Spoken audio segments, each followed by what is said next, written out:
ဒီခါအားလုံးပဲမင်္ဂလာပါကျွန်တော်64ပါဒီနေ့အားလုံးကိုထပ်မံလာပြီးမျှဝေပေးခြင်းနဲ့စကလုံးလေးကစကလုံးတော့မဟုတ်ဘောเนาะစကစုလေးကတော့ဘောเนาะအဲလူပတ်ဝန်းကျင်အတိုင်းဝိုင်းမှာဖြစ်နေတဲ့အရာတွေကိုဘောเนาะဖြစ်နေတယ်ဆိုတာလူတွေအချင်းချင်းကပဲကိုကိုပြန်မမြင်တတ်တဲ့သူတွေပေါ့နော်အဲ့တော့ဘေးလူကနေလှမ်းပြီးတော့မှတတိထားမိတယ်ဒီလူကတော့ဖြစ်ရင်ဘယ်လိုမျိုးဖြစ်တယ်အမှမှားတာတို့မတိတာတို့ဟာလားအဲ့လိုမျိုးလေးတွေကိုပြောတဲ့စကားလုံးလေးပေါ့နော်စကားစုလေးပေါ့အဲ့ဒါလေးကိုလာပြီးမျှဝေပေးမှဖြစ်ပါတယ်ပထမအဆုံးစကားလုံးလေးကတော့ဗာလဲဆိုလို့ရှိရင်အရှက်မရှိတတ်တဲ့ဟာမျိုးပေါ့နော်အရှက်မရှိဘူးကိုလုံနေတဲ့အရာကကိုတို့ဘယ်လောက်အရှက်ရစီလဲဆိုတာလဲမသိတယ်လို့မျိုးကိုလုံလိုက်လို့ကိုပတ်ဝန်းကျင်တွေကိုမိသားစုအတိုင်းဝိုင်းတွေကဘယ်လောက်ထိအရှက်ရတယ်လဲဆိုတဲ့ဟာကိုလဲလုံးဝမသိတဲ့ဟာမျိုးအဲ့ဒါကိုဘယ်လိုပြောလဲဆိုရင်ထိုင်းလို့မိုက်မီယန်အိုင်မိုက်မီယန်အိုင်ဆိုတဲ့ဟာမျိုးပြောတယ်ဆိုတော့ဘယ်ကိစ္စမဆိုပေါ့နော်ကိုလုံလိုက်တဲ့အရာကြီးကတခြားသူအတွက်ကိုမပြောလို့သေးဘူးကိုအတွက်ကိုတောင်မှမရှက်တတ်ဘူးပေါ့နော်ပြောမယ်ဆိုရင်ရှက်ကြောမရှိတာပေါ့နော်မွေးကလေးရှက်ကြောမရှိတဲ့ဟာမျိုးတွေပေါ့နော်အဲ့ဒါကိုဆိုလို့ရှိရင်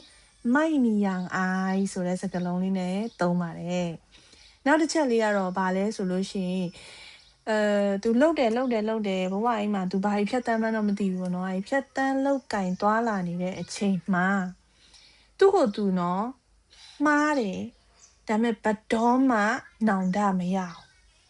ငါမှားတယ်ဒါပေမဲ့ငါဘတော်မှနောင်တမရအောင်ဘလို့မှနောင်တမရတတ်တဲ့သူတွေကိုဘလို့ပြောလဲဆိုလို့ရှိရင်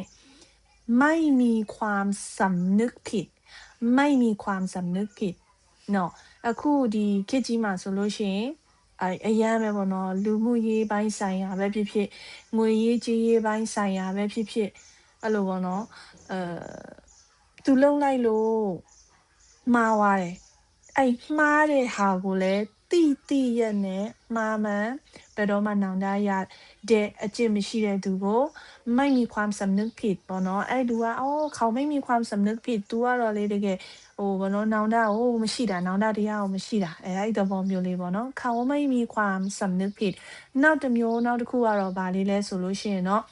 မှားလို့မှားမှန်းကိုဘယ်လိုခေါ်မလဲသူ့ကိုယ်သူမခံစားဘူးကွာငါမှားလို့လားငါဒါလောက်တာငါတော့အမှန်ကန်ဆုံးပဲငါလောက်တာငါဒီတာလျင်အမှန်ဆုံး तू မှားတဲ့လမ်းကြောင်း तू ရွေးနေတယ် तू မှားတဲ့လမ်းကြောင်း तू လှုပ်နေတယ်တို့ပဲမဲ့အဲ့ဒါကို तू မှားတယ်လို့မထင်ဘူးငါမှန်တယ်ငါမှန်နေတာနော်ဘာမှလာမပြောနဲ့အဲ့လိုမျိုးဆိုလို့ရှိရင်ไม่รู้สึกผิดไม่รู้สึกผิดဟုတ်ပြီနော်မှားလို့မှားမှန်းကိုဘတ်တော့မှမထင်ဘူးကိုအမြဲတမ်း I am always right ဆိုတဲ့သဘောမျိုးမှာသုံးတယ်ပေါ့နော်နောက်တစ်ခုခါကျတော့ဂယုမဆိုင်တာနော်ဂယုမဆိုင်တာဆိုတာဘယ်လိုလဲဆိုတော့ဒီအရှိမဖြစ်နေပြီပြက်နေပြီဟာလားပြဿနာတွေပြဿနာပေါင်း16000နေနဲ့ဖြစ်နေတာတောင်မှငါနဲ့မဆိုင်လေဂယုမဆိုင်ဟာလားဂယုမဆိုင်ဘူးစိတ်ဝင်စားအောင်ကိုကိစ္စကိုလုပ်သွားမယ်ဒါတော့မှကိုကိစ္စကိုလုပ်တယ်ဆိုတာအကောင်းကြီးမဟုတ်ဘူးเนาะဒီရှိမှသူများဥမာဘဝကြီးပြက်နေပြီသူ့ကြောင့်မလို့ဘဝကြီးပြက်နေပြီသူတူတယောက်ကြောင့်မလို့သူများရဲ့ဘဝကြီးပျက်စီးနေပြီသူများရဲ့လုပ်ငန်းပျက်စီးနေပြီသူများရဲ့မိသားစုပျက်စီးနေပြီအဲ့ဒါကို I don't care ဘာမှမရှိဘူးเนาะဘာမှမဟုတ်ဘူးဆိုတော့သဘောမျိုးပေါ့နော်အမလေးဒီလူကတော့ဖြစ်တော်တော်ကိုနော်အေးဆက်နိုင်လို့နာပဲသူများကိုတစ်စက်ကလေးမှနော်ဂယုမဆိုင်တတ်ဘူးပဲဆိုတဲ့ဟာမျိုးဆိုလို့ရှိရင်ไม่รู้ร้อนรู้หนาวไม่รู้ร้อนรู้หนาวတဲ့နော်ไม่รู้ร้อนรู้หนาวဆိုရတော့တယ်နောက်ဆုံးတစ်လုံးလေးသွားမယ်အဲ့ဒီနောက်ဆုံးတစ်လုံးကတော့အမှန်မှားကိုပေါ့နော်မှားသည်ဖြစ်စေမှန်သည်ဖြစ်စေအဲ့ဒါတွေအကုန်လုံးကိုဗာလဲဆိုခါကျတော့မဝေခွဲဘူးမနော်ခွဲခြားတတ်မှတ်ခြင်းမရှိဘူးသို့မဟုတ်ရင်လည်းတာဝန်ယူတာဝန်ခံခြင်းလည်းမရှိဘူးပေါ့နော်ဆိုတော့မှားသည်မှန်သည် view မဆိုင်ဘူးတာဝန်လည်းမယူတတ်ဘူးစိတ်လည်းမဝင်စားဘူးအဲ့ခုနไม่รู้ร้อนรู้หนาวဆိုတဲ့သဘောတရားနဲ့ခတ်ဆင်စေမယ်သူ့ရဲ့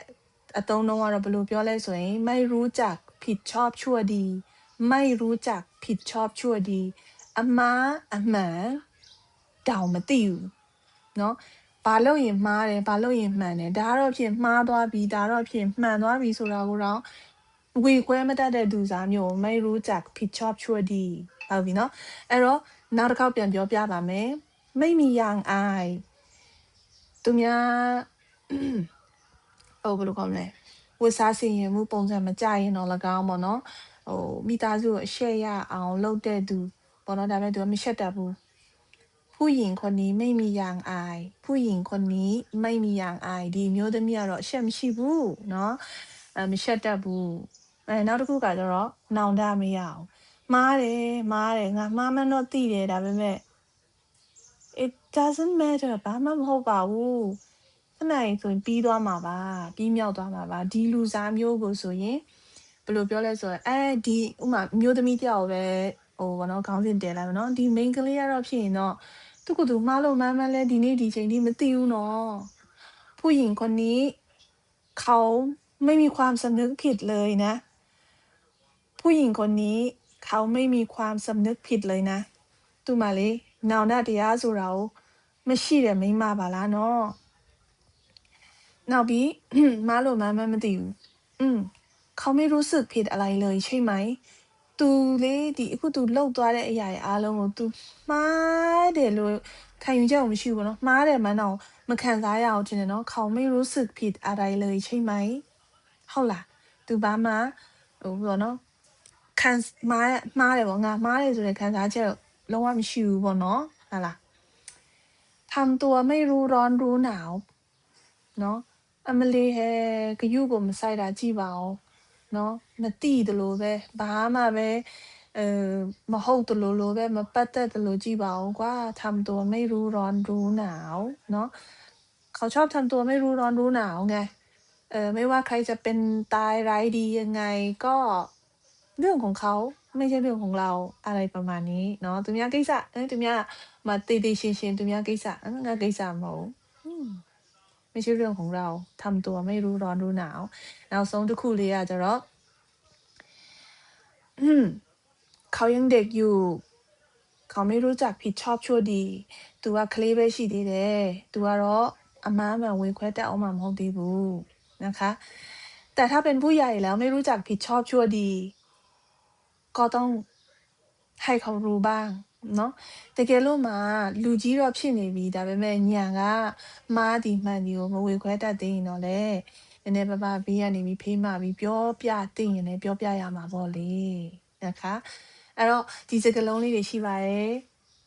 เนาะအားလုံးအဆင်ပြေမယ်လို့မျှော်လင့်ပါတယ်စကားလုံးလေးကိုတေချာလေ့ကျင့်ပြီးအတန်ထွက်ကြည့်ကြည့်ပါเนาะขอบคุณค่ะ